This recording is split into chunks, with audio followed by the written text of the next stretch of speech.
No.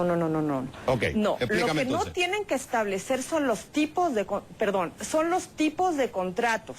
No deben de quedar consignados en la Constitución porque la Constitución es un documento rígido. Es difícilmente reformable en el proceso político. Entonces, la Constitución, tal como está, como se propone reformar, dice que se podrán celebrar contratos, pero todavía no dice contratos de utilidad compartida. Dice que se va a poder celebrar los contratos que en su caso establezca la ley. Entonces, si la ley dice contratos de utilidad compartida, pues sí estaríamos en una situación apretada, porque a las empresas, por lo general, no les interesan los contratos de utilidad compartida. De hecho, es una forma contractual en desuso. Pero si el presidente Peña negocia políticamente con vigor, podrían quedar en las leyes secundarias otros tipos de contratos. Yo lo único que estoy diciendo es que no deben de quedar plasmados en el documento constitucional porque sería muy rígido. Sí. Creo que me expliqué. Y yo creo incluso que de lo que se trata es que la gran apuesta viene en otra etapa, que sería la etapa de la legislación secundaria, Miriam, solo para completar tu idea. Exactamente, sí. Exactamente. Entonces, hubo una confusión por el mensaje del presidente. Pero el artículo constitucional abre la posibilidad de que queden muchos tipos de contratos en la ley. Ahora, otra de las, no sé si decir confusiones, pero el presidente y en el discurso del presidente y en el texto que se presentó la iniciativa, habla de transformar a este sector energético hacia el futuro pensando y apelando al pasado, le llaman la reforma cardenista porque está apelando a lo que hizo el presidente Cárdenas en su momento, aunque hay que ser justos con la historia, no todo lo hizo él, pero sí se habla de respetar ese capítulo de la historia que genera muchísimas pasiones cuando se habla del sector energético. ¿A qué atribuyes tú que se esté hablando en términos históricos y jurídicos, sobre todo, de ese capítulo para reformar y transformar y modernizar al sector energético? Bueno, en mi humilde parecer, la invocación a Cárdenas es errónea, porque debemos de mirar hacia el futuro, no hacia 1938 para pensar en un sector energético, un sector petrolero moderno. Sin embargo, entiendo las razones del presidente. Pacifica pensar en que el modelo original cardenista incluía contratos riesgo y contratos de producción compartida. De hecho, si nos limitáramos a contratos de utilidad compartida, estaríamos proponiendo algo más modesto de lo que se tenía durante Cárdenas. Sin embargo, es importante subrayar que Cárdenas proponía que estos contratos se celebraran con empresas mexicanas, no con empresas internacionales. Entonces, en ese sentido sí hay una distorsión. Pero políticamente tal vez fue necesario hablar de una reforma al estilo cardenista o que respeta los principios cardenistas, porque Cárdenas cree que quería una gran empresa de Estado, la cual existe y existirá, todo indica que así será, pero también de la participación de los privados en la exploración y explotación del crudo. Y eso es lo que se está proponiendo ahora. Se mantiene la propiedad estatal de Pemex, no va a haber accionistas privados, pero puede haber una industria paralela de exploración y producción que explote el petróleo mexicano. Y ya veremos en las leyes secundarias Ok, sí. Krustel, lo más importante para concluir y cerrar en el punto de hoy, porque yo sé que es un tema, sabemos que es un tema complicado. Para usted, la reforma no se puede concluir según su visión, que no cumple con las expectativas suficientes. O sea, para usted no podemos llegar a esa conclusión todavía hasta tanto tengamos más detalles, ¿correcto?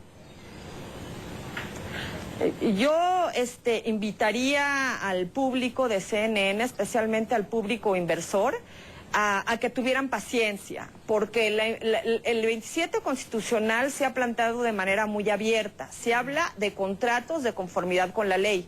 Vamos a ver cómo sale la ley. Entonces podremos hacer realmente una ponderación de qué tan comercialmente atractivos son las modalidades contractuales. Clarísimo. Clarísimo y muy racional. Miriam Krustel, experta en temas petroleros y energéticos desde la Ciudad de México. Muchas gracias. Gracias. Encantada. Hasta luego. Buenas noches. ¿Quién gana hoy? las dos Coreas, la del Norte y la del Sur, que decidieron reabrir un complejo industrial fronterizo. Los gobiernos de ambos países acordaron la reapertura del centro de Kaesong, cerrado hace 4 meses por las tensiones bilaterales. En abril, el gobierno de Kim Jong-un retiró a sus empleados del complejo en protesta por las pruebas militares realizadas en conjunto entre Corea del Sur y Estados Unidos. Las tensiones disminuyeron y tras 6 rondas de negociaciones, las dos Coreas llegaron a un acuerdo. Desde ahora, la zona de operaciones ya no se verá afectada por situaciones políticas bajo ninguna circunstancia. El complejo de Kaesong es de vital importancia para los dos países. 123 compañías surcoreanas emplean a unos 53,000 trabajadores del norte.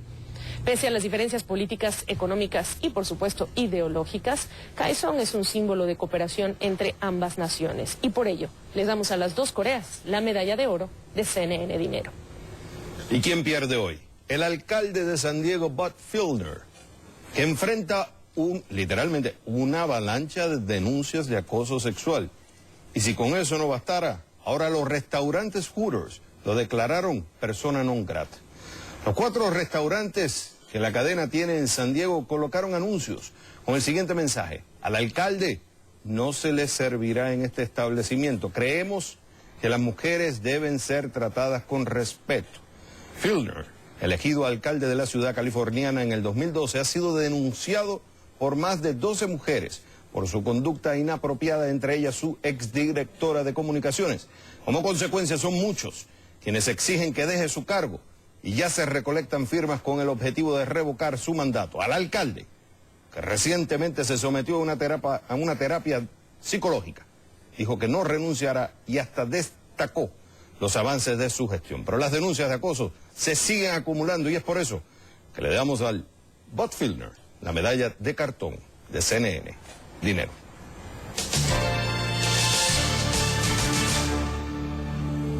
Sin brújula económica, el gobierno venezolano, este es el tema de hoy. El presidente de Venezuela, Nicolás Maduro, acaba de destituir a Edmé Betancourt, la presidenta del Banco Central. Ni 4 meses estuvo en la silla del Banco Central, sí. En abril Maduro la recomendó argumentando que cuenta con la transparencia y experiencia necesarias para dirigir el banco. Incluso hizo referencia que el Banco Central por fin iba a ser manejada por una del barrio. Cito: ¿quiénes eran los presidentes del Banco Central de Venezuela? ¿Se acuerdan los apellidos? La oligarquía financiera del país. ¿Cuándo iba a llegar una profesora universitaria de un barrio de Valencia como Edmé Betancourt, presidenta del Banco Central de Venezuela? Jamás.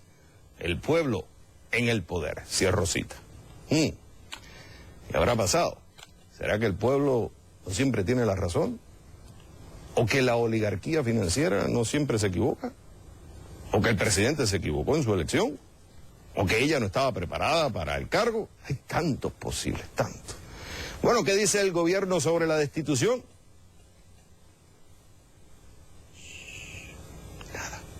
Nada. Y en tiempo récord la Asamblea Nacional aprobó a su sucesor. No hubo protocolo, como la presentación de Betancourt. No. Para afuera, como dice el personaje El Chacal. Para la calle. Que entre el próximo participante. La pregunta que uno se hace, bueno, entonces, ¿cuáles son los escenarios si no los explica el gobierno? ¿Por qué? ¿Cuáles fueron las razones para destituirla? 4 escenarios. 1, pragmatismo. Está el bando que argumenta que la razón principal del cambio es que dentro del gobierno está ganando el bando de los pragmáticos en política económica versus los ideólogos, los ideológicos del gobierno. Betancourt sería del bando ideológico, el sucesor, Eudomar Tobar, es de la línea de Nelson Merentes, actual ministro de Finanzas.